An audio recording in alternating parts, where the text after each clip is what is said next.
भी हो गया था 9 बजे।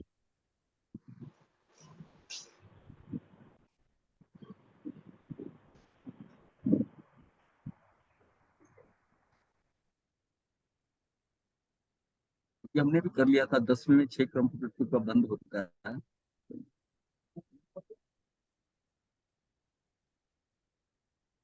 यहाँ से कर्म आगमन का आद्य और प्रधान कारण मिथ्यात है। जहां मिथ्यात नजर आता है ना, मेरा मतलब उसको रिपीट कर लो।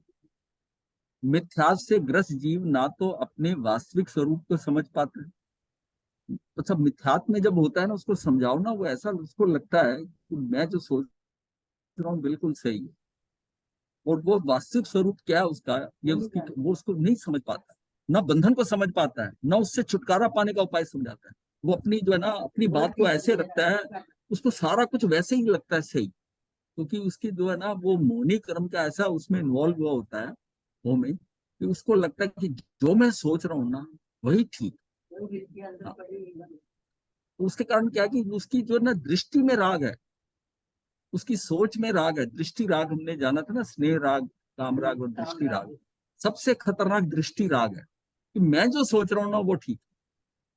यहाँ तक कि भगवान ने ये कहा, तो जमाली ने कहा कि मैं जो सोच रहा हूँ वो ठीक है, भगवान का ये एक सिद्धांत जो है ना ये गलत है, जबकि उसकी अप्रोच डिफरेंट थी। व्यवहार और निश्चय की बात होती है, निश्चय निश्चय की। लेकिन वो समझ नहीं पाया और कितना बड़ा नुकसान कर लिया। इसका मतलब है कि किसी सिद्धांत पे किसी पे हम अटक जाते हैं, उसमें अगर पूरी अपनी बुद्धि से चलते हैं, अपनी बुद्धि चला रहे हैं, अपने को निष्पक्ष देखकर अलग कर फिर ट्राई टू किसी को अंडरस्टैंड करो। जब हम किसी को समझना चाहते हैं तो अपनी मान्यताओं को, अपने अभिप्राय को पहले साइड पे कर दो, और फ्री होकर तब उसको सुनते हो, तब समझ में आता है। तो इसी तरह ही ना, उसको जब किसी को समझाओ तो मन में हाँ हाँ करेगा, लेकिन मन में सोचेगा करना तो वैसी है जैसा मैं सोच रहा हूँ। तो ना उससे छुटकारा पाने का उपाय समझता है। अतः सर्वप्रथम मिथ्यात से कर्म आश्रम को समझना अति आवश्यक है। साथ ही इसका त्याग नितांत समझना भी नहीं है। अब जब हम किसी चीज को समझ जाते हैं तो हम सोचते हैं मैं समझ गया हूँ। अब उस हाँ, उसका उसका त्याग नितांत आवश्यक है। बिल्कुल, उसको केवल उसे समझना पर्याप्त नहीं है। ये हमारी बड़ी प्रॉब्लम है। तो उस समय जब समझ के आने के बाद में फिर उनको कहो, बोले जब समय आएगा उचित तो मैं कर लूंगा। उसमें कहाँ उचित, कौन सा समय उचित उचित होता है। दर्शन मौनी या मिथ्यात या मिथ्या मान्यता क्या है कि शरीर आदि रूप में हूं, ये तो बड़ा फंडामेंटल है, यहाँ से तो कटना है। ये थोड़ी बहुत तो ये रहती है, शरीर के साथ लगाव है, इतना रहा है ना, इस शरीरों के साथ हम रहे हैं, लगाव है। 11 वर्णीय आदि द्रव्य कर्म रूप में हूं, शरीर आदि का कर्ता भोक्ता भी हूं, राग आदि भाव का कर्ता भोक्ता होने से 11 वर्णीय धर्म कर्म का भी कर, उसको ऐसा लगता कर तो मैं ही रहा हूं भाव, और ये नहीं पता कि मैं एक्चुअली स्वभाव में रह के नहीं कर रहा, मैं प्रभावित होकर कर रहा हूँ। पूर्वकृत कर्मों के प्रभाव में आकर मैं स्वभाव से विभाव में जा रहा हूँ, और फिर जो हरकत कर रहा हूँ और उसका फिर उसको समझता हूँ कि ये मैं कर रहा हूँ। तू दूसरे के द्वारा प्रेरित है, गलत सिचुएशन में जाकर तू वो जो काम कर रहा है, हाँ हाँ, तो हाँ, उसको ये समझना है कि ये राग आदि तो मैं कर ही नहीं सकता, ये तो हो रहे हैं, हो तो रहे हैं, पर मैं कर नहीं सकता, क्योंकि मैं तो सिर्फ ज्ञाता दृष्टा हूं। तो ये जो भ्रांति होती है ना कि मैं कर रहा हूँ, वो इसलिए कि जब हम शरीर के साथ अपने को सोचते हैं तो वो लगता है कि कर्म तो मैं ही कर रहा हूँ। और अगर शरीर के साथ भेद विज्ञान करके सोचते हैं कि आत्मा तो कर ही नहीं सकता, ये आत्मा तो ज्ञाता दृष्टा है, अमूर्त है, वो कैसे करेगा, वो नहीं कर सकता। तो इसी यही सिस्टम के अंदर के कर्मों का कर्ता भोक्ता मैं नहीं हूँ। राग आदि ये जितना कर्म है, ये द्रव्य कर्म है, ये मैं नहीं बांध सकता। क्यों? मैं तो अमूर्त हूँ, मैं तो ज्ञान का घन पिंड हूँ, मेरे अंदर तो ये बात ही नहीं है। मेरे अंदर सारी खूबियां आठों की आठों है, अनंत ज्ञान, अनंत दर्शन, अनंत सुख, अनंत वीर, ये जो सारी है, मतलब मैं किस हिसाब से कर रहा हूँ ये चीज। मेरे भाव प्राण तो भाव प्राण भाव प्राण है ना, भाव प्राणों से अगर करते हैं तो उसको मतलब समझे कि ये, और ये हमने सोचना कि पर में सुख है, तेरा और उसका कोई संबंध नहीं है। पर तुझे सुख कैसे देगा? जब हम उसको इस अत्यंता भाव से सोचेंगे, तो एक होता है कि बुद्धि के स्तर पर हम पढ़ रहे हैं, हाँ जी हमें पता है पर में सुख है, ये पर में सुख नहीं है। लेकिन जब उसको सिस्टम है कि क्यों नहीं है, पर में सुख क्यों नहीं है, कि तू तेरा उसके साथ कोई संबंध नहीं है, तो कैसे तुझे वो, ना तुझे वो सुखी कर सकता है, ना तू उसको सुखी कर सकता है, ना वो तुझे दुखी कर सकता है, ना तू उसको दुखी कर सकता है। तो आप तो बिल्कुल अलग अलग पड़े हो। तो फिर एक्सपेक्टेशन क्यों? जब हम दूसरे से एक्सपेक्टेशन रखते हैं ना, अपेक्षाएं होती है ना, कि भाई ये मेरा ऐसा करे ऐसे करे, जब ये मेरा कुछ कर ही नहीं सकता। लेकिन जो आपका हो रहा है वो कर्म के निमित्त से वो निमित्त बनता है, तो आपको हेल्प हो जाती है, वो अलग बात है। लेकिन अगर ये सोचो कि ये मेरा कर रहा है, तो नहीं है, वो नहीं कर रहा, क्योंकि उसमें कर्ता कर्म स्वभाव नहीं है, वो निमित्त नैमित्तिक चल रहा है। कोई ना कोई निमित्त बनेगा, आपका कार्य हो जाएगा। वो कार्य जो होगा वो नैमित्तिक होगा, निमित्त नैमित्तिक भाव है। लेकिन जो कर्ता और उसका भाव है, कर्ता और कर्म का भाव है, वो नहीं है उसके साथ हमारा, किसी दूसरे के साथ।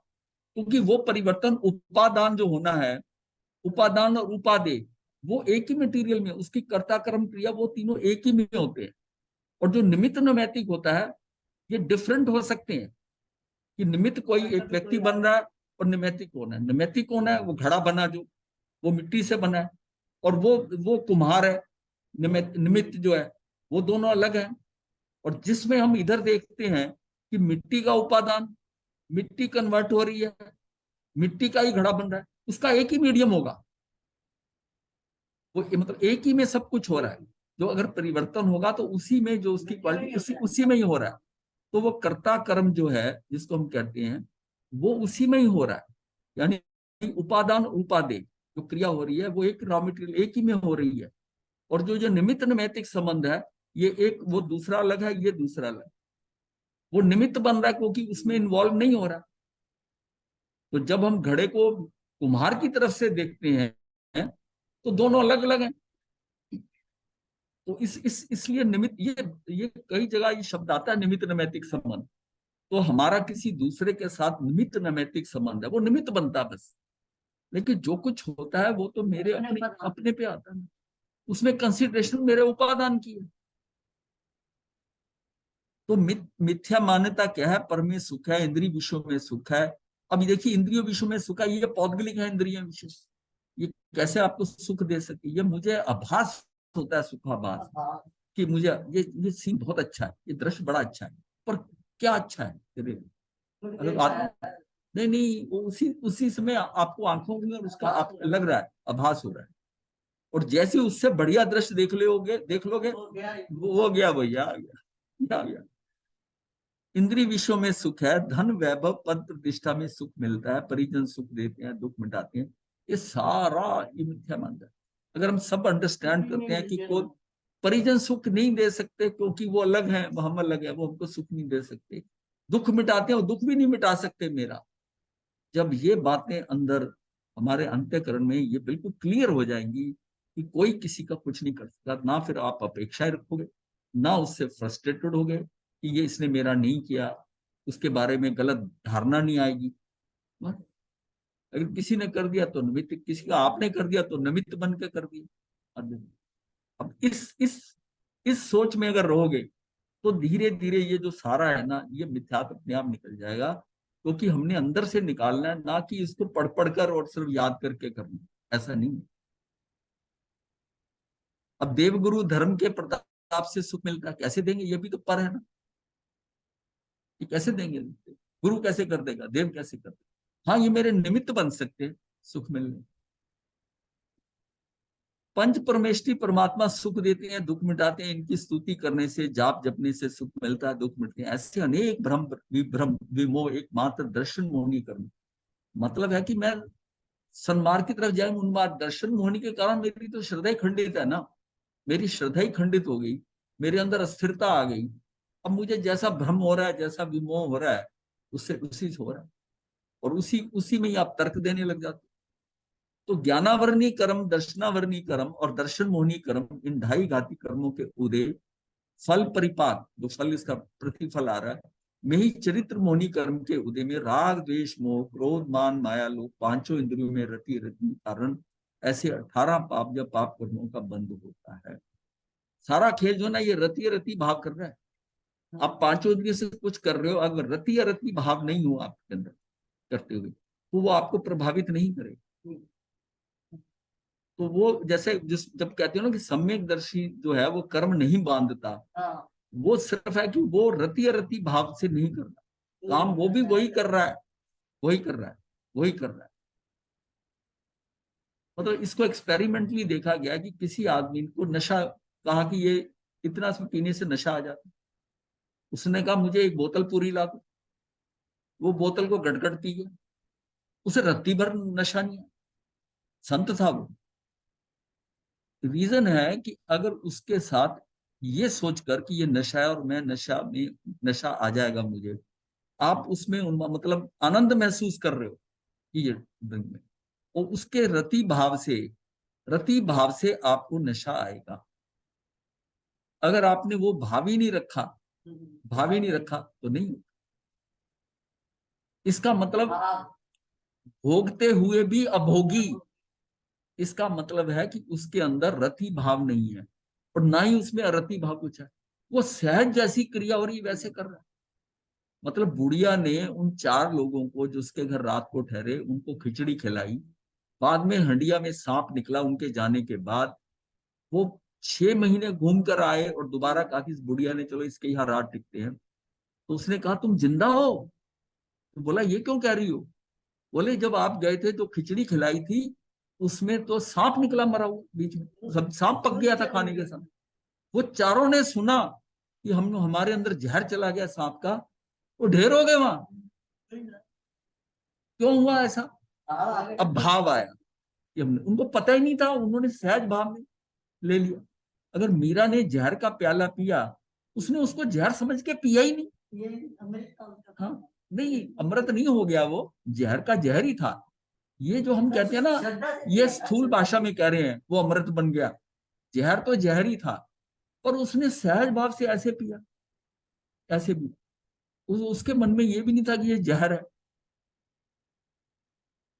कोई चीज ऐसे कुछ नहीं होता, पता चलता ना तो ये हाँ हाँ जब पता चलता, पता चलता। इसका और एक्सपेरिमेंट किया हुआ है, एक को सजा हो गई, सजा होगी तो उसका मृत्यु दंड देना, तो उसकी मृत्यु दंड में यह था कि इसको ऐसा विषैला कुछ दे दिया जाएगा, उसको बता दिया आज से इतने दिन बाद तुझे जो है ना ऐसा विष दे दिया जाएगा कि जिससे तेरा अंत हो जाए, तेरे लिए ये सजा।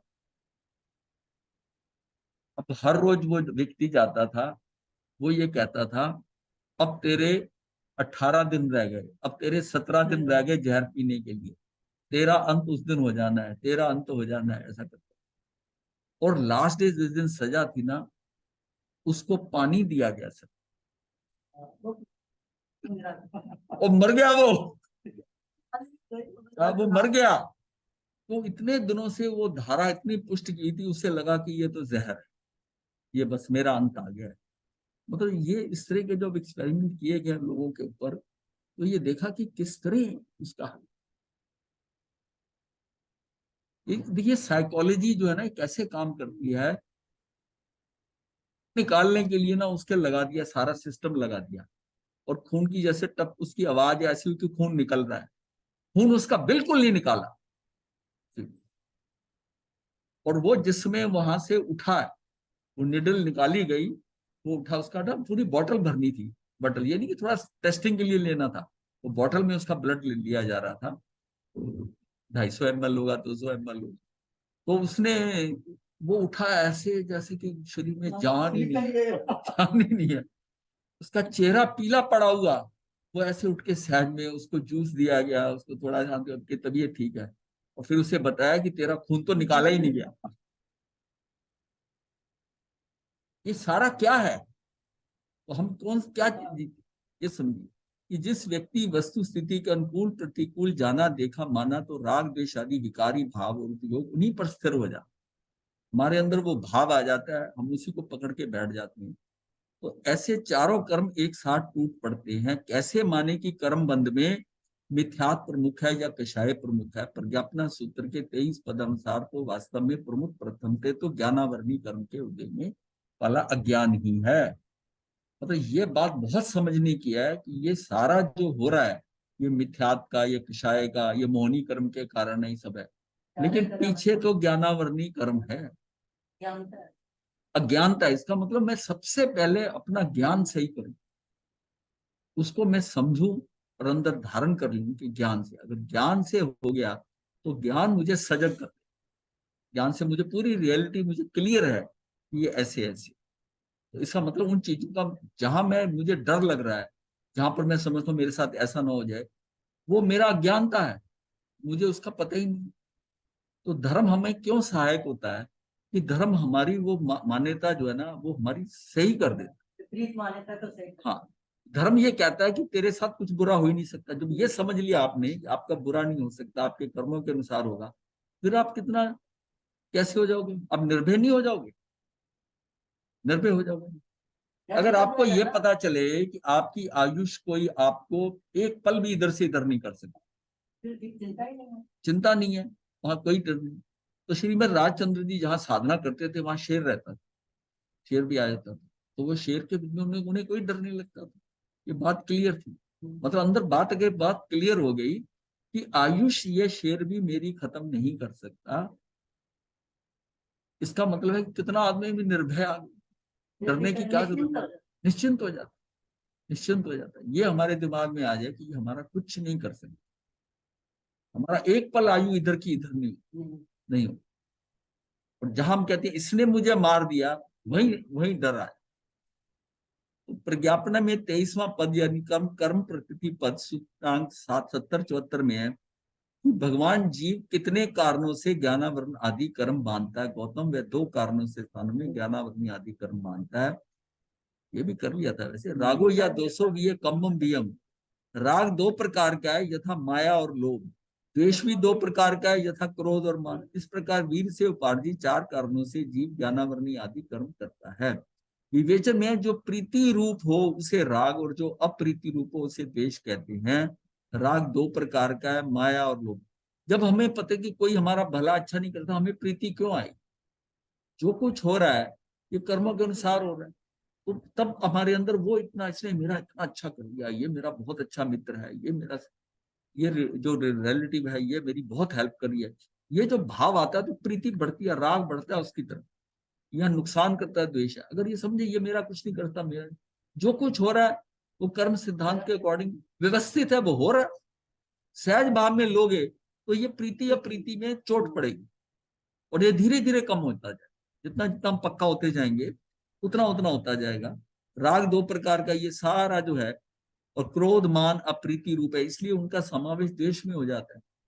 क्रोध अप्रीति रूप है ही है। मान तो दूसरों के गुणों के प्रति असहिष्णुता, मतलब हम उसको सहन नहीं कर पाते कि दूसरे के इतने गुण हैं, उस गुणों को देखकर ईर्ष्या हो जाती है, ईर्ष्या हो जाती है। और फिर वो अपनी क्या स्टेबिलिटी खो देता है। असहिष्णुता मतलब है वो उसको असहनशीलता, मतलब सह नहीं पाता किसी दूसरे को ऐसा कि ये ऐसा है। अब सारे खेल में क्या था कि जब महावीर के भव में, वो विश्वभूति के भव में, और विशाखानंदी जो उसके ताऊ का लड़का था, जो युवराज युवराज था, दोनों में बहुत फर्क था। एक ही परिवार में थे, दोनों में बहुत फर्क था। वो बहुत डरपोक था, लेकिन राजा तो उसने बनना था बाद में। ये जो था, ये इसका पिता छोटा भाई था राजा का, विश्वभूति का। ये इतना बलवान, इतना तेज, किसी की परवाह नहीं करता था। अब दोनों के अंदर इतना डिफरेंस था कि उस बड़े वाले की जो है ना, भाई की विशाख नंदी को, वो हमेशा डिस्टर्ब ही रहता था। उसकी माता का नाम प्रियंगू था। प्रियंगू उसको बहुत समझाने की एग्जाम्पल से करती थी कि तू ईर्ष्या मत कर, क्योंकि ईर्ष्या में दूसरे का नुकसान नहीं होता, जो ईर्ष्या धारण करता है वो खत्म होता है। वो थोड़ी देर तो सुन लेता था माँ की बात, और फिर जो है वो परेशान, उसको परेशानी, उसको देखते ही वो परेशान हो जाता। ये जो ईर्ष्या है ना, ये बहुत डेंजरस है। सूत्र 1675 में, भगवान क्या जीव ज्ञानावरणी कर्म का वेदन करता है? गौतम, कोई जीव ज्ञानावरणी कर्म का वेदन करता है, कोई नहीं करता। ज्ञानावरणी कर्म का कोई वेदन करता है, कोई नहीं करता। अब जिसका कर्म सारे जीव तो वो भी है ना जिसने ज्ञानावरणी कर्म क्षय कर दिया। ज्ञानावरणी कर्म का जब जब वीतरागी हो गया तो उसका मतलब वीतरागी को मैंने कर्म केवल ज्ञान हो गया। वो जीव तो है ही ना, वो वेदन क्यों करेगा ज्ञानावरणी कर्म? उसके कर्म ही है नहीं ये भाई। भगवान क्या नारक ज्ञानावरणी कर्म का वेदन करता है? गौतम वह नियम से वेदन करता है, वो नियम से करता है। फिर आता है जिस प्रकार ज्ञानावरणी के संबंध में कथन किया गया उसी प्रकार दर्शनावरणीय मोहनी और अंतराय कर्म के वेदन के विषय में समझना चाहिए। अगर वो ज्ञानावरणी कर रहा है ना तो समझो दर्शनावरणी भी है, मोहनी भी है, अंतराय कर्म का भी वो वेदन करेगा।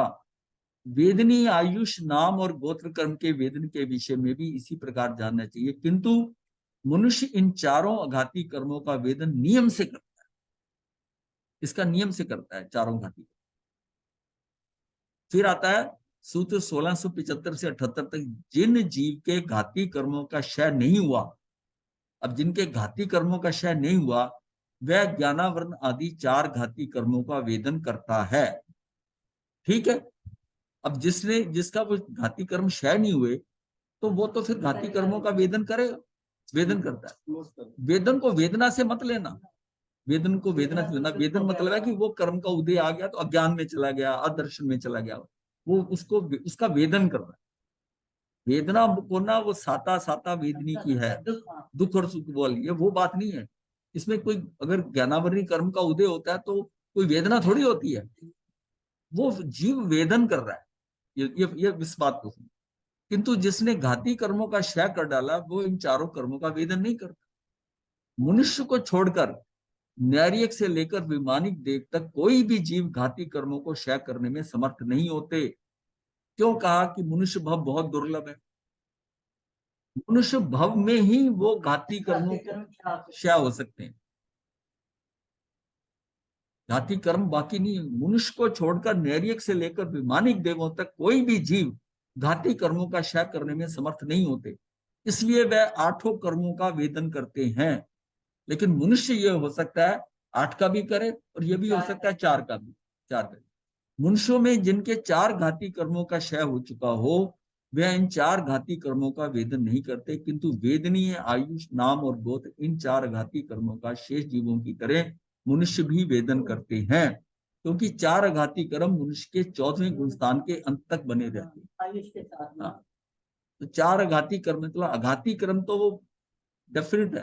तो ये समझ गए कि जब कहते हैं ना कोई सभी जीव 7-8 कर्म को भोगता है, यानी 8 कर्म, आयुष तो हमेशा चलता रहता है 8 कर्म का। तो फिर ये बात होती है कि पर सारे नहीं, जो उस टाइम जिनको ये इन घाती कर्म खत्म हो गए हैं वो फिर 4 को ही करेंगे, और जिसके नहीं हुए हैं वो 8 को भोगेंगे। समुच्च जीवों के कथन की अपेक्षा से संसारी जीव इन 4 अघाती कर्मों का वेदन करते हैं, किंतु मुक्त जीव सिद्ध वेदन नहीं करते, मुक्त निकलता है। कर्म प्रकृतियों का स्वरूप का निरूपण। अब कर्म प्रकृतियों के स्वरूप क्या है कि ज्ञानावरणी कर्म क्या है? ये सिंपल है, ये कर्म थ्योरी में हमने भी पढ़ा था। जो कर्म आत्मा के ज्ञान गुण को आच्छादित करे, सामान्य विशेषात्मक वस्तु के विशेष अंश को ग्रहण करना ज्ञान है। ज्ञान क्या है कि सामान्य विशेषात्मक वस्तु में दोनों है, सामान्य और विशेष, उसमें आप विशेष को ग्रहण कर रहे हो तो ये ज्ञान है। विशेष अर्थात स्वयं और पर। विशेष क्या है उसका, यानी कि उसमें स्वयं या पर, जीव और अजीव, सर्व पदार्थों को विशेष रूप से भिन्न भिन्न करके जानना, सर्व पदार्थों के सर्व भावों को विशेष रूप से जानना, ये उसका ज्ञान। ज्ञान साकार है। साकार का अर्थ आकार है ये अर्थ नहीं है। साकार जब हम कहते हैं ना, तो साकार का मतलब है कि इसका मतलब आकार नहीं है, परंतु स्वयं पर के अर्थ को ज्ञान भिन्न भिन्न जानता है, अतः उसे साकार कहा। अर्थात स्वयं पर अर्थ को प्रकाशित करना ज्ञान का स्वभाव है, अतः उसे साकार कहा। साकार का अर्थ मतलब एक तो होता है वो साकार है, तो आकार सहित है ऐसा नहीं है। साकार इसका मतलब है कि उसको सारा जो भिन्न भिन्न रूप है स्वयं पर की सब है उसको वो जान रहा है, इसलिए वो साकार। करके जान, हाँ हाँ, वो सारी चीजें जान रहा है, इसलिए शब्द साकार लगा दिया। पर वो कह रहा है कि इस साकार से तुम आकार मत ले लेना, इसको आकार मत ले लेना। जैसे कहते हैं ना, मेरे सारे सपने साकार हो गए। सारे सपने साकार हो गए, तो इसका मतलब है जो पिता वो सारे, उसका उसका मुझे ज्ञान मतलब ये हो गया, पता चल गया। साकार का मतलब ये नहीं कि उसका आकार आकार बन गया, लेकिन शब्द ये यूज होता है।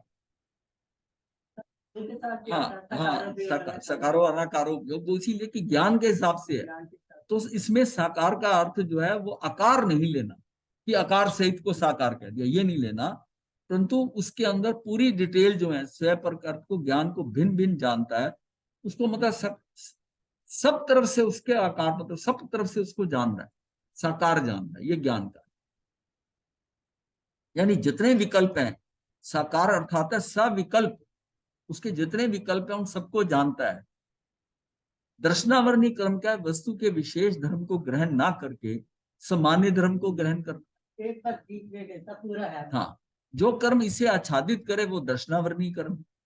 सामान्य भेद किए बिना वस्तु की सत्ता मात्र को देखने रूप है। ऐसा भेद नहीं है कि ये स्वद्रव्य है, परद्रव्य है, ये चेतन है, ये चेतन है, गुण पर्याय आदि है। तात्पर्य है कि ये है, बस इतना मात्र देखना, उसको जानना, इसको देखना। हाँ, वो जानना तो डिटेल में है, ये सिर्फ एक दृष्टि जैसा है कि बस ये है, बस ये है, वो इतना देखा कि ये है, उसके आगे कुछ नहीं, उसके आगे ज्ञान है। मतलब ये कुर्सी पड़ी है, कुर्सी है, ये प्लास्टिक की है कि लकड़ी की है, कैसे है, वो सारा ज्ञान में आएगा। बट पहली जो दृष्टि आपकी पड़ी है वो सामान्य के ऊपर पड़ी।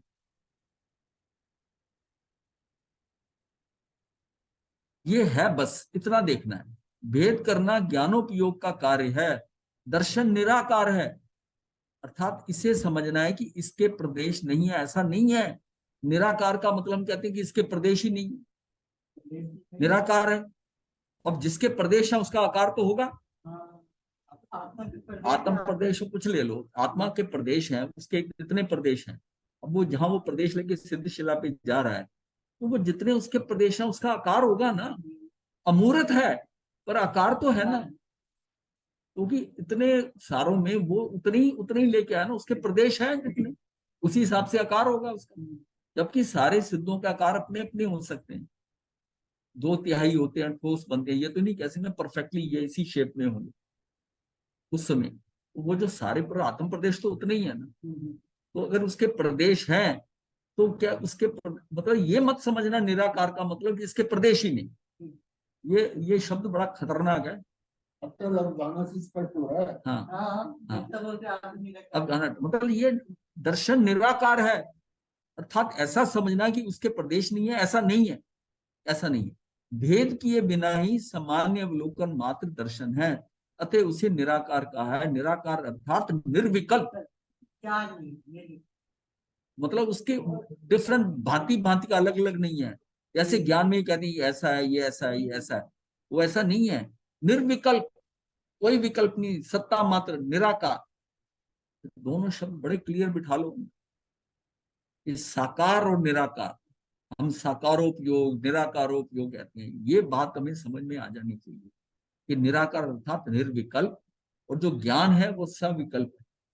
उसमें कई विकल्प हैं, ऐसे ऐसे ऐसे ऐसा हो सकता है, वो विकल्प है। वो ज्ञान मतलब बहुत आगे तक बढ़ सकता है। जैसे कोई चीज को यहाँ तक देखता है, जैसे हम एग्जाम्पल देते हैं कि ये स्कूल है, पहाड़ी पे स्कूल है, किसी को मेरा भी स्कूल के पता करो, उसने कहा स्कूल है, तो स्कूल जो अवलोकन करा तो सारा क्या है, वो तो अनाकारोपयोग है। मतलब उसको हमने देखा, बस देख लिया, देख लिया। अब वो वहां पूछने गया, उसने आकर कहा हाँ जी स्कूल है, ये इतना पूछ गया। तो उससे पूछा कि ये कहाँ तक का स्कूल है, 10+2 है या सीनियर कैम्ब्रिज वगैरह जो होता है वो है सेंट्रल उसमें। बोला ये तो मैंने पूछा नहीं। अब मान लिया उसको भेज दिया कि पूछ के आ, वो पूछ के आया, तो फिर वो वापस आया तो बोला हाँ जी ये 10+2 है। तो बोला कि ये कोएड है कि सिर्फ ये बॉयज या गर्ल्स का है? बोला वो तो नहीं पूछा। अब वो उसको वो पूछा, फिर उसका रिजल्ट क्या आया था, कितने लोग उत्तीर्ण हुए थे, कितने फर्स्ट आए थे। अगर आप उसकी विकल्प ढूंढने चलो डिटेल में, विकल्प सारे विकल्प है ना उसके स्कूल में, तो वो करते करते ये डिपेंड करता है कि आप कितनी डिटेल तक पहुंचकर, कितने टीचर हैं, कैसे हैं, रिजल्ट क्या रहा स्कूल का, कब से बना है, स्कूल है, इसकी मैनेजमेंट कौन है, ये सारा खंड खंड करके पूरा ज्ञान, ज्ञान।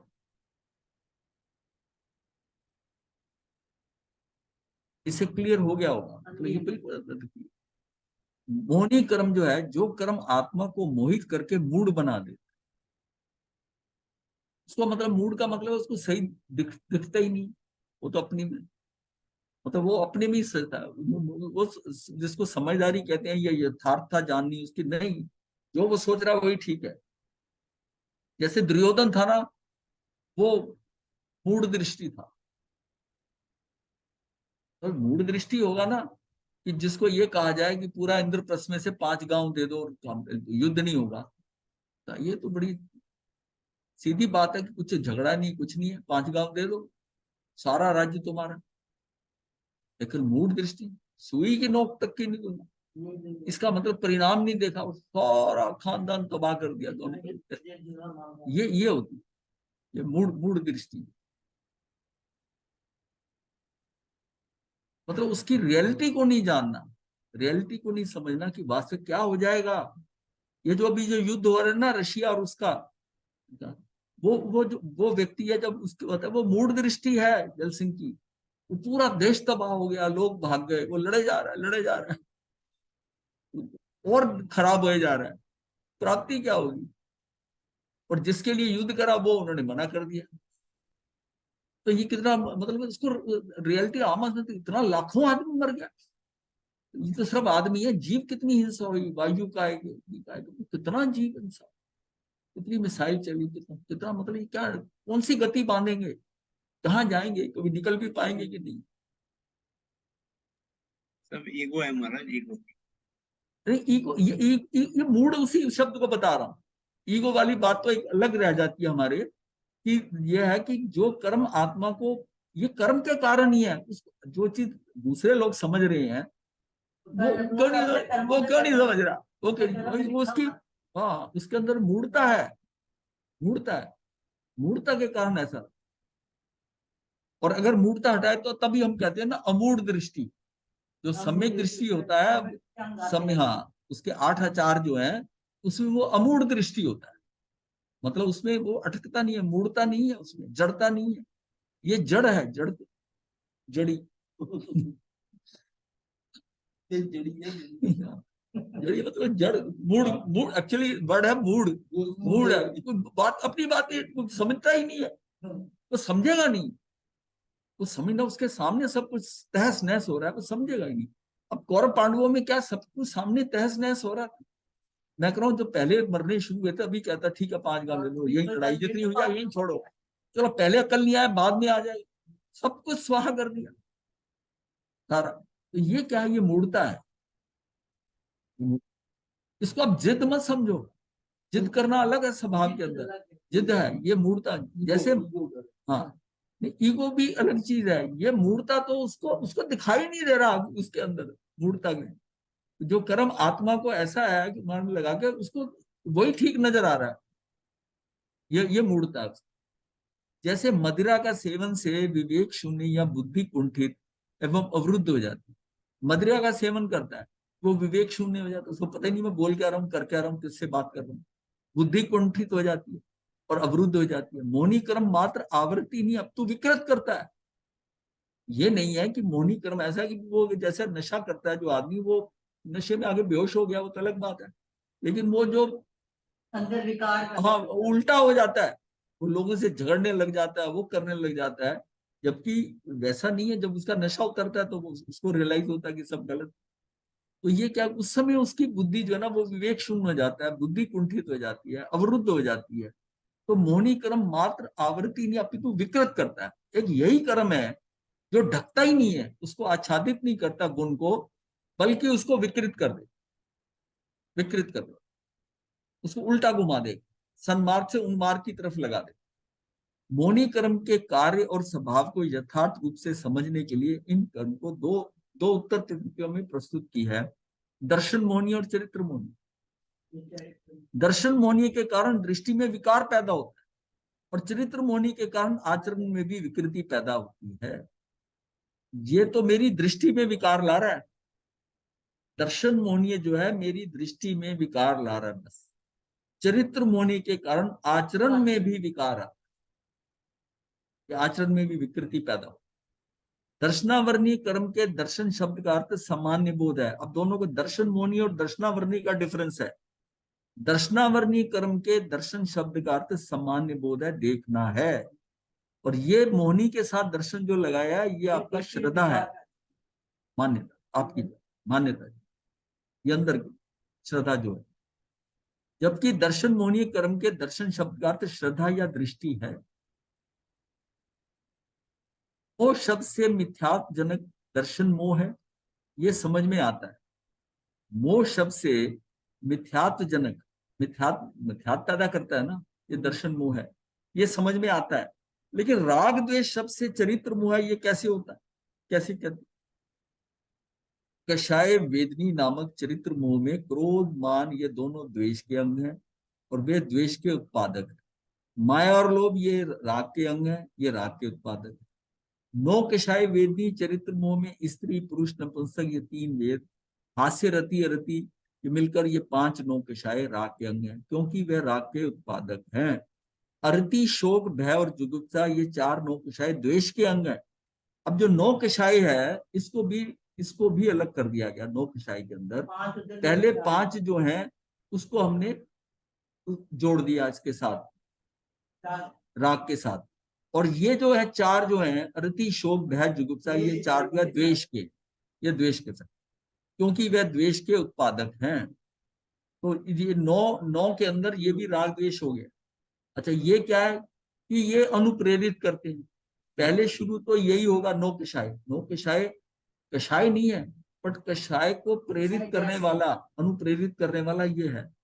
शुरू में है हंसी आएगी, मजाक आएगा, शोक आएगी, थोड़ी सी बात होगी, फिर आगे जाके वो एग्रावेट होता है, वो आगे बढ़ जाएगा तो फिर कषाय का रूप ले ले। लेकिन नीचे जड़ में ये पड़ा हुआ है नौ कषाय। और जितनी जितनी डिग्री में हमारे कषाय है ना, उसी डिग्री में ये नौ कषाय भी पड़ेगी। जैसे जैसे कषाय खत्म हो नौ कषाय खत्म होंगे, नौ कषाय भी कषाय साथ साथ चलते। इस अभिप्राय से मोह शब्द से मिथ्यात्व को दर्शन मोह कहते हैं और राग द्वेष शब्द से चरित्र मोह कहते हैं, ऐसा जानना चाहिए। तो इनके ना भाव समझो, रटना याद नहीं, भाव समझो क्या है। शंका क्या है? अज्ञानी मिथ्या, मतलब अज्ञानी क्या? मिथ्या दृष्टि। अज्ञानी किसको कहते हैं? ज्ञानी हम कहते हैं सम्यक दृष्टि को। जीव मिथ्यात राग आदि भाव को क्यों नहीं छोड़ता? अज्ञानी जीव जो है यानी कि मिथ्या दृष्टि जीव मिथ्यात राग आदि भाव को क्यों नहीं छोड़ता? वीत राग स्वयं संवेदन ज्ञान यानी स्व अनुभव के अभाव से कर्मोदय के समय मिथ्यात राग आदि भावों के साथ तन्मय होता है। इसलिए अज्ञानी जीव मिथ्यात राग आदि भावों को नहीं छोड़ता। वो उसमें जब कर्म का उदय होता है तो जो वो भाव आते हैं, भाई कर्म क्या है, जो जो कर्म है वो जिस तरह के कर्म उदय में आते हैं उसके मेरे भाव आ रहे हैं, तो उसका बेस क्या? पूर्वकृत कर्म है, उसके अनुसार अब भाव आ रहे हैं। इन भावों के अनुसार मैं नए कर्म बांध रहा हूँ, नए कर्म बांध रहा हूँ। हाँ। तो अभाव से मतलब है कि वीतराग सह संवेदन ज्ञान से इसका अभाव है, अभी वीतरागता आई नहीं। तो कर्मोदेश के समय मिथ्यात राग आदि भावों के साथ तन्मय होता है, उसी में रच पच जाता है, उसको तन्मय होकर करता है। इसलिए अज्ञानी जीव मिथ्यात राग आदि भावों को नहीं छोड़ता, नहीं छोड़ पाता। सब कुछ समझ रहा है, सब कुछ कर रहा है, फिर भी कहता है ये हो नहीं सकता, छोड़ नहीं सकता। जैसे सांप शक्कर सहित दूध पीते हुए भी विष रहित नहीं होते। सांप को भी मीठा डाल के अगर दूध पिलाओ तो विष रहित, ऐसा होगा विष कम हो जाएगा? वैसे अज्ञानी जीव शास्त्रों को अच्छी तरह पढ़कर भी मिथ्यात राग आदि रूप कर्म प्रकृति के उदय स्वभाव को नहीं छोड़ता। सांप का स्वभाव है जहर बनाना विषय, उसको कितना मर्जी मीठा दे दो, जहर कड़वा, जहर कड़वा उसकी। हाँ, तो कर्म प्रकृति के उदय स्वभाव को नहीं छोड़ता। तो इसका मतलब ये हुआ कि जो मर्जी करो, जैसे सांप नहीं छोड़ता और चाहे उसको मीठा दूध दे दिया जाए वो विष रहित, वो नहीं छोड़ता। तो ऐसे ही मतलब ज्ञानी जीव को शास्त्रों का बहुत पठन पाठन करा दो, सारा कर दिया, लेकिन उसके अंदर का स्वभाव जो है ना, जो विष है वो नहीं ठीक होगा। महाराज जी जब उसने शास्त्र को पढ़ लिया तो फिर अज्ञानी कहा ना? हाँ अज्ञानी है ना। अगर कैसे अगर अज्ञानी रहा जब उसने पढ़ लिया शास्त्र को? हाँ तो हाँ भला तो ऐसे नहीं बहुत है। है, बड़े अज्ञानी है। अज्ञानी क्या है कि उसको उसको वो शब्दों से ले लिया। अज्ञानी जीव शास्त्रों का अच्छी तरह ठीक है। पढ़ा हुआ है, फिर भी वो छोड़ नहीं रहा। अब जितना समझाया जाता है, जितना बताया जाता है कि ये जीव ऐसा है, आप अपनी लाइन पे तो रहते ही हो ना। और भवी कितना ज्ञान है, कितना ज्ञान है, लेकिन फिर भी क्या अपनी फिर भी मिथ्यात्व होते हैं। समझता है ये थोड़ी है। भाई वो दुर्योधन का गुरु भी तो वही था, द्रोणाचार्य। वो इकट्ठे पढ़ते थे, वही गुरु ने सारा पढ़ाया उनको। उसके ऊपर क्यों नहीं चढ़ा ज्ञान? जितना ज्ञान को रिसीव युधिष्ठिर ने किया ना, उतना किसी ने नहीं। किसी ने युद्ध कला सीखी कुछ नहीं, बट ज्ञान का सही जो था भाव, वो युधिष्ठिर ने पकड़ा।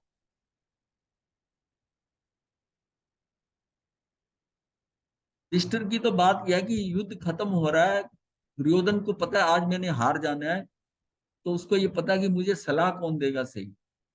तो वो जाकर युधिष्ठिर से बात करता चला दे। तो गंधारी वाला जो प्रपोजल था वो युधिष्ठिर ने दिया था। तू घबराता क्यों है? देखिए अब जो आया वो कहता है युद्ध में नहीं, ये भाई आया, भाई मेरे से सलाह पूछ रहा है। तब उसने ये कहा कि उसको कोई गलत सलाह नहीं दी कि तू घबराता क्यों है। तेरी माता में इतनी शक्ति है कि अगर वो पट्टी खोल के तेरी आंखें वो सारी शरीर पे देख ले, तो तू तेरा तेरा तेरा कुछ नहीं होगा। बाकी पांडव देखते हैरान हो गए, भैया क्या कर रहा है? दुर्योधन को बचने का उपाय बता दिया। लेकिन श्री कृष्ण ने खेल खेल दिया। तो उसने कह दिया कि तुम माता के सामने नग्न होके जाओगे, तो उसको कम से कम तू छोटा थोड़ी है। तो ये बात कही तो उसने उतना पोर्शन ढक लिया, और वही जो उसका उतना अंग था जो है, वो कमजोर रह गया। मतलब उसके ज्ञान का देखो कितनी क्लैरिटी थी ज्ञान की। मिथ्यात्व की स्थिति में क्रोध, मान, माया और लोभ प्रबलतम होते हैं। इंद्रियों विषयों में अत्यधिक आसक्ति रहती है। व्यक्ति पदार्थ प्राप्ति की पिपासा में दिन रात लगा रहता है।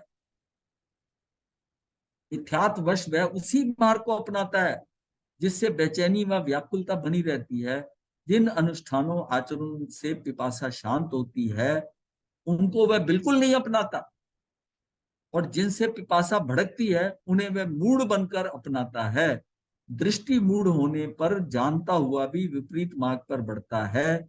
इसे मिथ्यात्व, मिथ्या दर्शन या मिथ्या दृष्टि, मिथ्यात्व कह दो, मिथ्या दर्शन कह दो, या मिथ्या दृष्टि कहते हैं।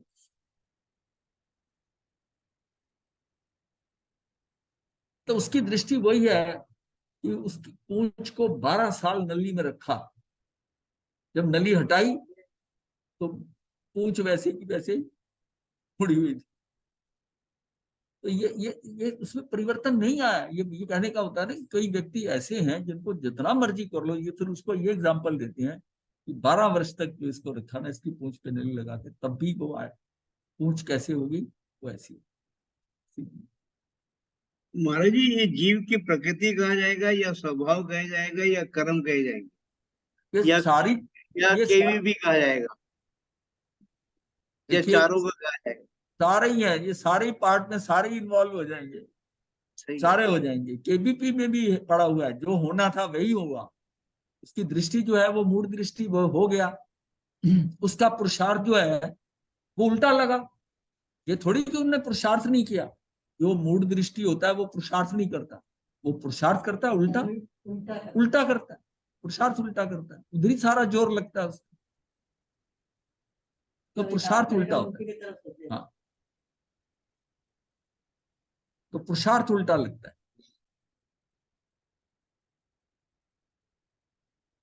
पुरुषार्थ ही करें। आजकल जो पार्लियामेंट में हो रहा है, कितना पुरुषार्थ कर रहे हैं अपोजिशन वाले। वो तो अपनी तरफ से पुरुषार्थ कर रहे हैं ना, उन्होंने कुछ लक्ष्य बनाया हुआ है, तो उसका पुरुषार्थ कर रहे हैं कि ये भाई काम नहीं पुरुषार्थ होने नहीं दें। कहा जाएगा, वो पुरुषार्थ नहीं कहा भाई जाएगा। उनकी तरफ से पुरुषार्थ पुरुषार्थ है। तो आप आप उसको बीजेपी की समझो, तरफ से कह सकते पुरुषार्थ हैं। को वो यह मत समझो, वो उनसे वो पुरुषार्थ तो पॉजिटिव होता है ना महाराज, नॉट नेगेटिव। ये नहीं टोटल नहीं, डिस्ट्रक्टिव पॉलिसी है। आप किसको पुरुषार्थ समझते हो? उनसे पूछो ना। उनसे पूछो ना। उन्होंने स्कीम बनाई कि भाई हम काम नहीं होने देंगे। देखिए उनका, उन्होंने लक्ष्य क्या है कि अब काम होने देता है तो इनको इनको पॉपुलैरिटी मिलेगी, इलेक्शन आ रहे हैं, कुछ है, इनके काम मत होने दो, इनको डिस्टर्ब करो। वो अपनी तरफ से कोई तो पॉपुलैरिटी नहीं मिलेगी महाराज जी, ऑन द कॉन्ट्री उनके अगेंस्ट जा रही है उल्टा बात। उल्टा सीधा उल्टा तो आप अपनी तरफ से कह रहे हो ना, उनकी तरफ से देखो ना। आप उनकी तरफ से देखो ना कि वो कितना करते हैं, कितना, तो उनकी दृष्टि में पड़ा हुआ है ये चीज। अब उनको सही करना, आप देखो उनको कितना समझा रहे हैं लोग, अध्यक्ष वगैरह कितना समझा रहे हैं, वो समझ रहा है क्या? उनका सारा जोर उधर लगा हुआ है। ये एग्जाम्पल के लिए समझो ना कि वो कुछ बदलाव नहीं कर सकते, उसने लक्ष्य पड़ा हुआ है कि यही करना अपने, यही करना। और इसका इस ये जो दृष्टि है, मूड दृष्टि है, इसका इसका आपको रिजल्ट आएगा, पता चलेगा कि मतलब देश की जनता बेवकूफ नहीं है। 1 मिनट का इसका है ना, 1 घंटे का खर्चा 1.5 करोड़ ऐसे कुछ पड़ता है, मतलब उसका खर्चा एक बार पार्लियामेंट के 1.5 करोड़ का एक्सपेंडिचर हो जाता है अगर 1 घंटे के लिए तो खुलता है, जैसे इलेक्ट्रिसिटी, लाइट, ये वो सारा सिस्टम में पर घंटे का 1.5 करोड़ है। एक दिन में मान लिया 12-15 करोड़ अगर हो जाए, 8 घंटे 9 घंटे हो तो 12-15 करोड़, 10 दिन सेशन मतलब 200-250 ये भी हो सकता है कि 15 दिन में 200 करोड़ रुपया डाउन दी ड्रेन चला है। 200 करोड़ रुपया, ये हालत है। कितनी कॉस्ट पड़ती है? अच्छा, उनको डीए टीए मिलते नहीं। उनको डीए टीए जो आप बैठे हैं उनका तो मीटर डाउन है, उनको सबको भत्ता मिलेगा। लड़ाई के लिए हाँ कसाई भावना कितनी होती है वो नहीं आप हाँ, वो अलग है, धर्म की बात में तो उनकी मतलब सबसे यहाँ ज्यादा की है। खतरनाक। हाँ अब मेवात वो, में भी तो झगड़े कराए हैं इन्होंने, हाँ तो हाँ कितनी क्या भावना हुई कल। हाँ, मतलब समझना है कि ये फिर, अब हम कहते हैं झगड़े कराए, अब वो मूड दृष्टि आप समझो, हमने इंडिविजुअल के ऊपर नहीं कुछ उसको करना, वो ठीक है, वो तो पॉलिटिकल चीज है। लेकिन देखिए मतलब उनको, अब हम आपको कई बार अचरज होता होगा कि वो ऐसा क्यों कर रहे हैं, एक बार कर दिया ये तो मूड। अब हर रोज हो रहा है, हर एक दिन चलो मान लिया, विरोध में कर दिया, कुछ कोई चीज नहीं सही लग रही तो डेमोक्रेसी में चलता है, विरोध भी चलता है, नहीं तो ऐसे तो मनमानी करने लग जाएंगे। पर हर रोज खराब करना, हर रोज खराब करना, ये तो हद हो गई।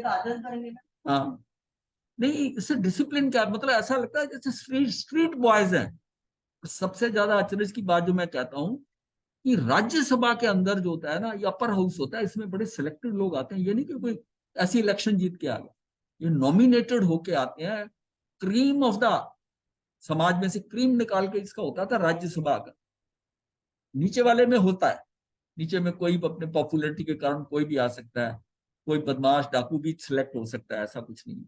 लेकिन जो अपर हाउस होता है उसमें तो उसकी क्वालिटीज देखकर सिलेक्टेड लोग लाए जाते हैं अपर हाउस, उसमें ये उड़दंग हो रहा है। हाँ, मतलब ये चीजें देखकर बड़ा अजीब अजीब है कि समझ नहीं आ रही कि क्या हो रहा है। बच्चे देखें या कुछ देखें, उनके पिता वहां शोर मचा रहे हैं, झगड़ रहे हैं, क्या है ये इसका मतलब ये अपने को समझ आता है कि जब मूर्ता आ जाती है ना तो किसी की परवाह नहीं करे, मूर्ता आ जाती, हाँ अपनी करे, उनको कुछ लॉजिक समझ नहीं आई। ये मुझे लगा कि ये बहुत अच्छी एग्जांपल है प्रेजेंट की कि मूर्ता की हद है। अब इसके बाद आता है अंतराय कर्म। आत्म शक्ति को प्रकट करने के लिए जो शक्ति, शक्ति का मतलब क्या, अंतराय का मतलब जो अंदर हमारे आत्मवीर है, आत्मवीर है, ये दो वीर हमने देखा था, सकर्णवीर और अकर्णवीर होता है, सकर्णवीर और अकर्णवीर। इसमें बाधा विघ्न या रुकावट डालने वाला अंतराय कर्म है।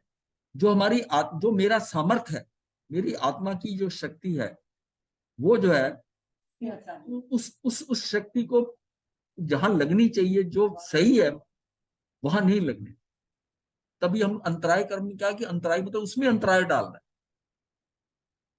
और फिर उसके 5 भेद करें, वो तो उसके अलग है बताने के लिए। बट असली चीज जो समझने वाली है कि जो मेरा समर्थ जहां पर लगना चाहिए आत्मा में, जहां रिक्वायरमेंट है वहां नहीं लगे, उल्टा चल रहा मतलब अब मैं मेरे अंदर मिथ्यात आ गया या मैं उल्टा चल रहा हूँ, मैं राग द्वेष कर रहा हूँ, मैं उसको कंट्रोल करूं अपने इससे, अपनी समझ से, मेरी आत्मा की शक्ति है कि क्यों क्रोध कर रहा है, क्यों मान कर रहा है। लेकिन नहीं, वो मेरा समर्थ जो है ना, उसको उल्टा वो राग द्वेष कर रहा है। अंतराय कर्म के कारण उधर ही दृष्टि है, उधर ही है, उसके प्रति जो राग, उसके प्रति प्रीति हो जाएगी, अप्रीति हो जाएगी, नवीन कर्म का बंद हो जाए। तो ये खेल कौन कर गया? अंतराय कर्म कर, हाँ उल्टा करवा रहा है। उसका काम क्या है कि जो अपनी आत्मिक सामर्थ्य या योग्यता अनुसार कार्य ना कर पाना, उसकी योग्यता है पूरी, पर अंतराय कर्म से वो कर नहीं पाता, रुकावट डाल। और ये सबसे इंपॉर्टेंट है, आत्मवीर, आत्मा की शक्ति से जीव के अंदर ये जो अनंत वीर है। मतलब अगर बच्चा जो है अपने पैर के अंगूठे से मेरू पर्वत हिला सकता है, तो आप इमेजिन करिए महावीर का जीव जो है, तो इसमें कितनी शक्ति होगी।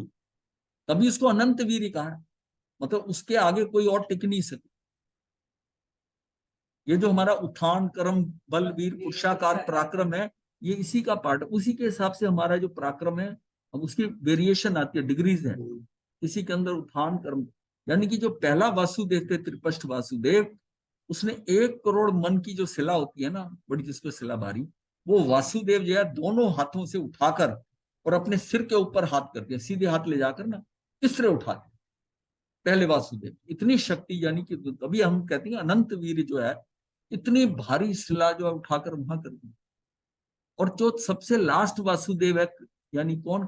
कृष्ण, कृष्ण वासुदेव, वो अपने टखने तक उठा पाया। जबकि कृष्ण की इतनी शक्ति थी, इसका मतलब कितना वेरिएशन।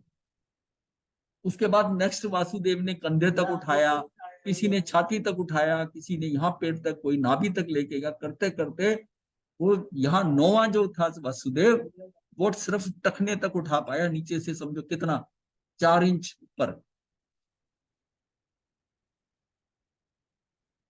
आजकल हमारे हिसाब से, उस टाइम तो उनकी हाइट ज्यादा भी, बहुत ज्यादा ही होगा टखने, मतलब उस टाइम पे कितने उसकी धनुष की उसके था साइड। तो इसका मतलब है कि शक्ति में कितना वेरिएशन हो गया। हाँ घटती है। और अब आप देखो ना, जो आपके दादा परदादा ने मेहनत की हुई है, या जो आपने की हुई है, आगे आपके बच्चे उतनी मेहनत नहीं कर पाएंगे, और आगे ग्रैंड चिल्ड्रन नहीं करेंगे, नहीं होगा, क्योंकि उनके पौगलिक शक्ति कम है, उनके शरीर वैसे हैं, वैसा ही सारी नौकरानी साथ में लेके जाते हैं। तो इसमें क्या है कि जितना जितना अंतराय क्रम, ये बाधा डालता है, ये बाधाएं डालता है। आयुष कर्म है, ये कर्म जीव को किसी भव में निश्चित अवधि तक बनाए या स्थित रखता है। ये तो कर्म जीव को किसी भव में निश्चित अवधि, इसमें बड़ा निश्चित वर्ड कर दिया है, जितना आयुष है, अवधि है, उतने तक बनाए रखता है, स्थित कर देता है। और जैसे ही ये पिछली आयु खत्म होती है, इसका मीटर चालू हो जाता है। प्रति समय कितने उसके आयुष के हिसाब से कहां तक जाना है इसने, प्रति समय वो वो खिलते जाएंगे, वो चालू है। और करते करते लास्ट में अंत जो खत्म होगा, वहां एंड हो जाएगा। ये डिपेंड करता है उसने कितना आयुष बांधा है, कितना आयुष बांधा है, उसी हिसाब से वो उससे अलग होते जाएंगे।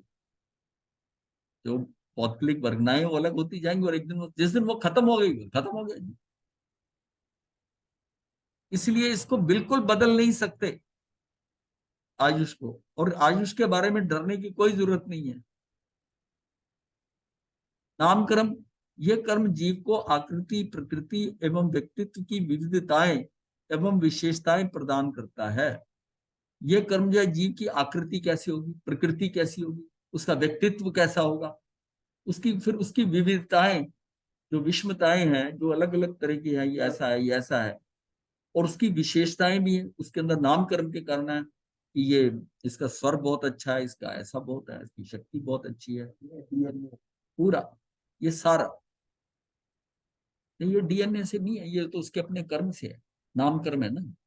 डीएनए तो उसको वो आ रहा, पेरेंटल आ रहा है, वो भी एक पार्ट है, बट ये एक्चुअल नामकर्म है। नामकर्म पूरा, डीएनए नामकर्म पूरा नहीं देता।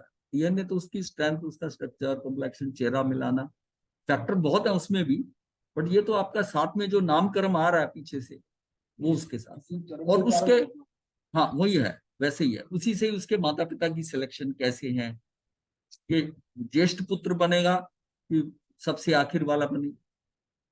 अब समुद्र विजय जो है, ऋषनेमि के पिता वो पहले थे, और कृष्ण के पिता वासुदेव ये 10वें थे, ये सबसे छोटे थे।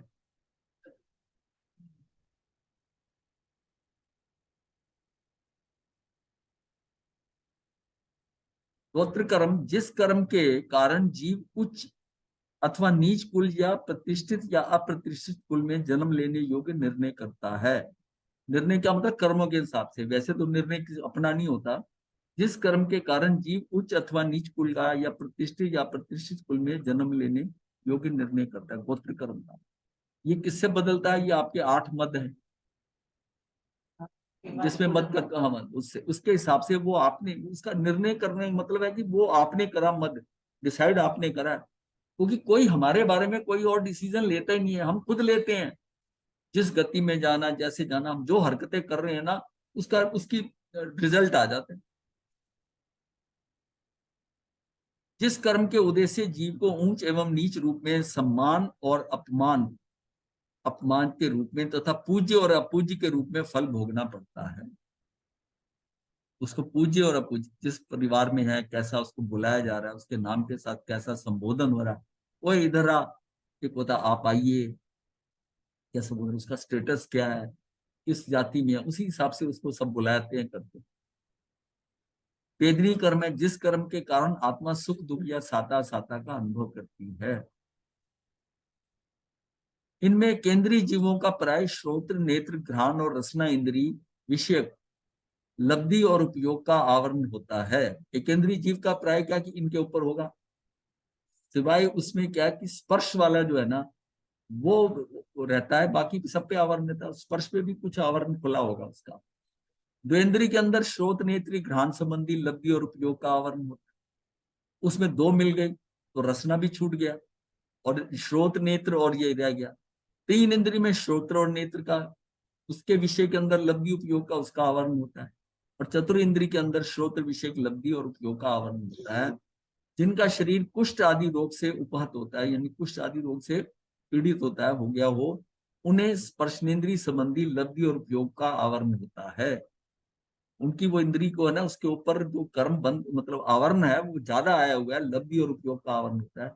जो जन्म से अंधे, बहरे, गूंगे आदि हैं या बाद में हो गए हैं, उन्हें उनकी इंद्री संबंधी लब्धि उपयोग का आवरण समझ लेना चाहिए। इंद्रियों की लब्धि और उपयोग का आवरण स्वयं ही उदय को प्राप्त या दूसरे द्वारा उदरित ज्ञानावरणी कर्म के उदय से होता है।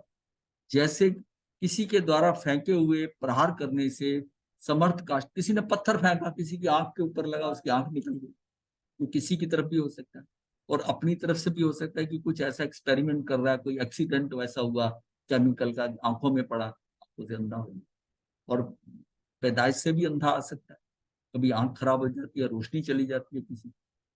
तो ये क्या, बहुत से पुद्गलों को जो कि ज्ञान परिणति का उपघात आघात होता है, अथवा भक्षित आहार से, कई बार आहार ऐसा है, कुछ ऐसे पेय हैं, वो कहते हैं ना कि उन्होंने ऐसी शराब पी और इतने लोग अंधे हो गए, मर गए, ब्लाइंड हो गए पहले, और फिर मर भी गए। कोई ऐसी जहरीली शराब पी ली तो उसके सेवित पेय परिणाम अति दुखजनक होता है, उससे भी ज्ञान परिणति का उपघात होता है, अथवा स्वभाव से शीत, उष्ण, धूप आदि रूप उद्गल परिणाम का जब वेदन किया जाता है, तो जिसके कारण जीव इंद्रिय गोचर ज्ञात वस्तु को नहीं जान पाता। इसको ऐसा समझ लीजिए कि बाहर धूप में से, गर्मी में से या धूप में से सीधा कमरे में अंदर आओ, तो कमरे में आगे कुछ मोमेंट के लिए आपको कुछ नहीं दिखता, कुछ नहीं दिखता। तो उसमें मतलब है कि उष्ण, धूप आदि रूप पुद्गल परिणाम जब वेदन किया, तो बाहर आप रोशनी देखते आ रहे थे, और जैसे ही अंदर आए तो जीव इंद्रिय गोचर ज्ञात वस्तु को नहीं जान पाता, तो कुछ समय के लिए उसको कुछ दिखाई नहीं देता, सारा अंधेरा नजर आता। तो उसमें क्या हुआ है, ये पुद्गल का परिणाम है कि बाहर जो ले रहे थे वो रोशनी वाले, और यहाँ अंदर आए तो डायरेक्ट चेंज है। ऐसी उष्ण का और शीत का है, तो इसके कारण बाहर से गर्मी से आए, एकदम ही ठंडे में आ गए, तो बॉडी पूरा रिएक्ट कर जाती है। उसको बुखार हो सकता है, कुछ हो सकता है, क्योंकि एकदम टेम्परेचर डिफरेंस आता है। और जब टेम्परेचर एकदम डिफरेंस आता है तो सबसे ज्यादा इन्फेक्शन प्रोन होता है जी। उस समय अगर गर्मी सर्दी का जो एकदम चेंज होता है, उसमें जो शरीर की इच्छा होती है और वहां कोई कॉन्टेजियस डिजीज का, किसी को छूत का रोग हो और आप वहां पहुंचे, तो उसमें आप सबसे ज्यादा वनरेबल हैं, सबसे ज्यादा आपको उसका अटैक हो सकता है, क्योंकि उसमें आपकी रेजिस्टेंस पावर जीरो, सबसे कम है, सबसे कम गर्म ठंडे का। हो गया टाइम, चलिए ठीक है।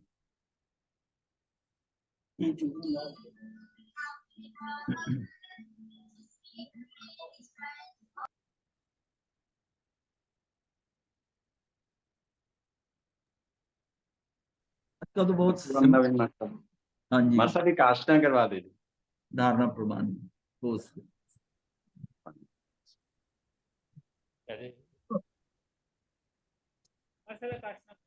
हाँ, काशना धारणा प्रमाण।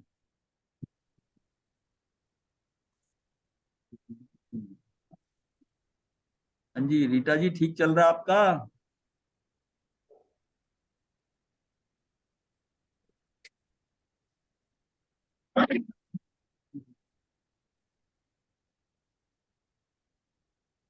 मथे वंदामी महाराज जी, मथे वंदामी। हाँ जी, सुख साता जी आपको। हाँ जी, हाँ जी।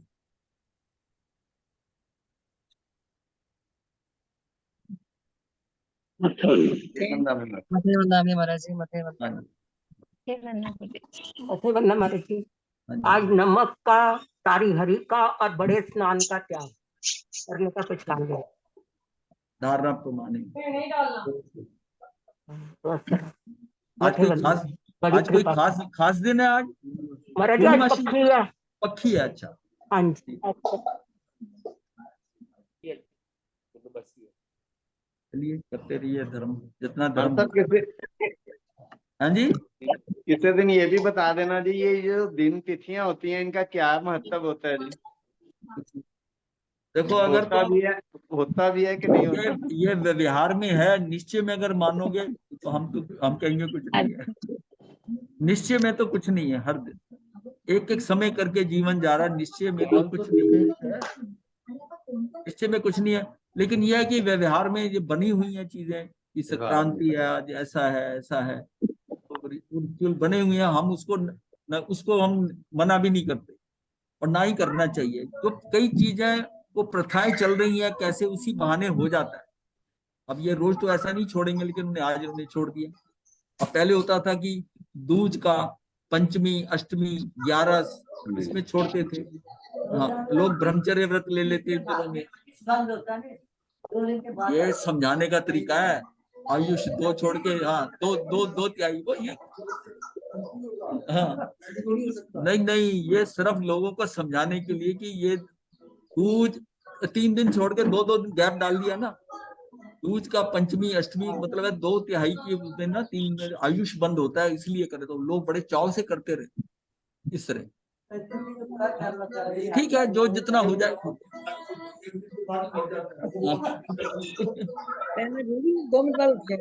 अच्छा चलिए ठीक है, बाकी जो जैसा कर रहा है वो ठीक है। मतलब जितने आप सहज हो जाओगे ना, सरल सहज, बस ठीक है, आज हो गया ऐसा ऐसा, ज्यादा दिमाग लगाने की जरूरत नहीं है, बट अपने आप को सरल होते जाओ, सहज होते जाओ, बस ठीक है। जब दिल करे जिस दिन उस दिन कर लिया, जरूरी जरूरी नहीं कि पक्की पे ही करना है, हाँ जी। आप अष्टमी को भी कर सकते हो। हाँ जी, करती हूँ महाराज जी। हाँ, अष्टमी को भी करती हूँ। हाँ, अष्टमी को भी कर सकते हो। और जैसे भी जब भी मन में भाव आ जाता तब भी कर लेती हूँ। फिर आगे बाद में जाकर ना एक दिन छोड़ के एक दिन कर लेना, हाँ ताकि जी, फिर हमेशा के लिए कर लेना बाद में जब समय हाँ वो आ जी, हाँ जाए। जी, हाँ जी, हाँ जी। तो कोई बात नहीं, स्टेप बाय स्टेप चलता है। गुरुदेव की आज्ञा से चतारी मंगलम, अरिहंता मंगलम, सिद्धा मंगलम, साहू मंगलम, केवली पनतो धम्मो मंगलम। चतारी लुगुत्मा, अरिहंता लुगुत्मा, सिद्धा लुगुत्मा, साहू लुगुत्मा, केवली पनतो धम्मो लुगुत्मो। चत्तारी शरणम पवज्जामि, अरिहंते शरणम पवज्जामि, सिद्धे शरणम पवज्जामि, साहू शरणम पवज्जामि, केवली पनत्तम धम्मम शरणम पवज्जामि।